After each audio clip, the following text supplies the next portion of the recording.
Assalamualaikum warahmatullahi wabarakatuh. Selamat malam semuanya. Kami akan mempresentasikan hasil kerja kelompok kami yang bertema Hukum Netizen. Di sini saya Reni Hidayati selaku moderator, Aldi Syahputra dan Dina Putriani selaku editor, Ferdi Tanahampun, Intan Pasaribu, Mei Nikmawati, dan Gilang Mardiansyah selaku penjelas materi. Kepada Mei dipersilahkan. Saya akan menjelaskan apa yang dimaksud dengan hukum Mathiesen.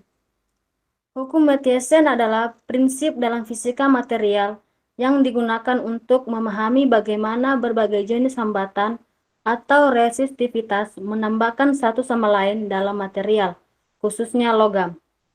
Prinsip ini menyatakan bahwa resistivitas total suatu material adalah penjumlahan dari resistivitas intrinsik material itu sendiri dan resistivitas yang disebabkan oleh gangguan seperti impuritas dan cacat struktural.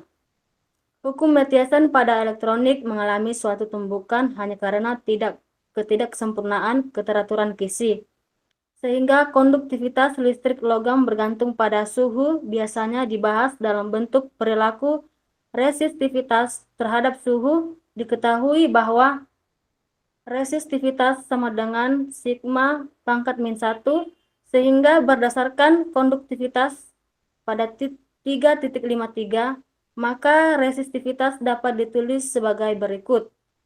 Resistivitas sama dengan massa elektron per Ne kuadrat dikali 1 per tau. Kemudian ketidaksempurnaan pada keteraturan Cauchy dapat berupa yang pertama itu ada vibrasi atau fonon dari ion di sekitar titik setimbang karena eksistensi termalnya. Yang kedua itu karena semua ketidaksempurnaan statik seperti ketidakmurnian atau cacat kristal. Baiklah, kemudian akan dijelaskan oleh Gilang.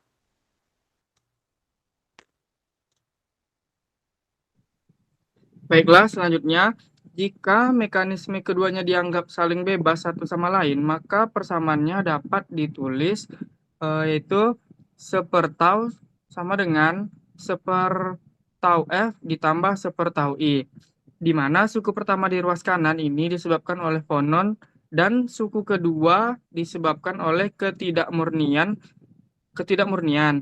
Ungkapan resistivitas yang disebut dengan hukum Mathiesen seperti di bawah ini. Resistivitas dalam fungsi temperatur sama dengan resistivitas ideal ditambah resistivitas residual sama dengan massa elektron per Ne kuadrat dikali 1/tau F ditambah massa elektron per Ne kuadrat dikali 1/tau I.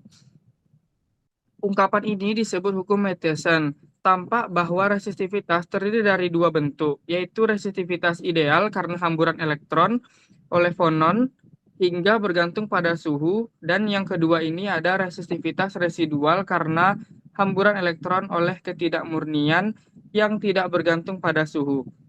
Pada suhu yang sangat rendah, hamburan oleh fonon dapat diabaikan karena amplitudonya sangat kecil, dan pada saat suhu sangat tinggi, hamburan fonon ini menjadi sangat dominan. Gejala penyimpangan terhadap hukum Mathiesen disebut dengan efek Kondo. Selanjutnya akan dilanjutkan oleh Intan.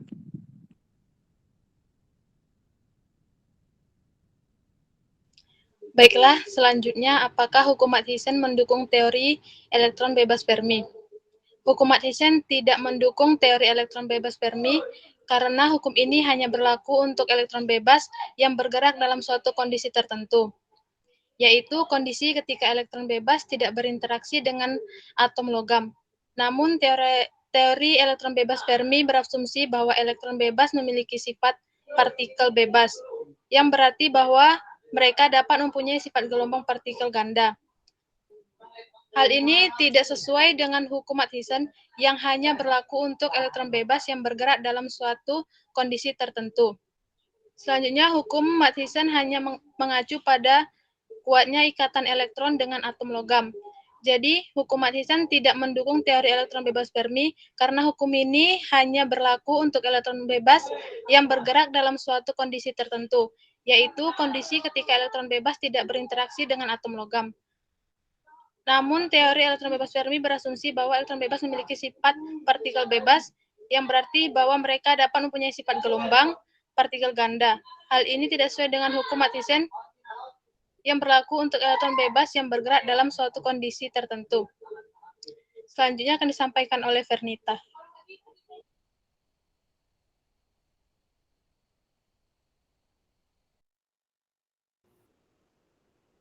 Selanjutnya, mengapa teori elektron Mathiesen itu tidak mendukung teori elektron bebas? Baik, saya akan menjelaskannya. Jadi, teori Mathiesen tidak mendukung elektron bebas itu karena asumsi dasar dari kedua teori tersebut bertentangan satu sama lain, di mana teori elektron bebas mengasumsikan bahwa elektron dalam bahan padat berperilaku seperti partikel bebas yang tidak terpengaruh oleh interaksi dengan ion atau partikel lain dalam bahan. Ini berarti bahwa elektron dengan kecepatan yang tidak terpengaruh oleh hambatan dalam bahan.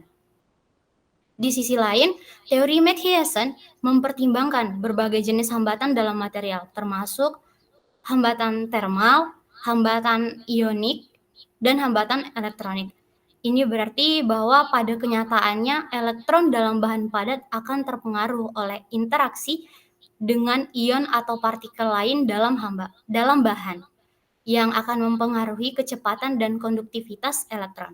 Jadi, sementara teori elektron bebas mengasumsikan bahwa elektron tidak terpengaruh oleh hambatan dalam material, teori Mathiesen menunjukkan bahwa hambatan dalam material secara nyata mempengaruhi pergerakan elektron.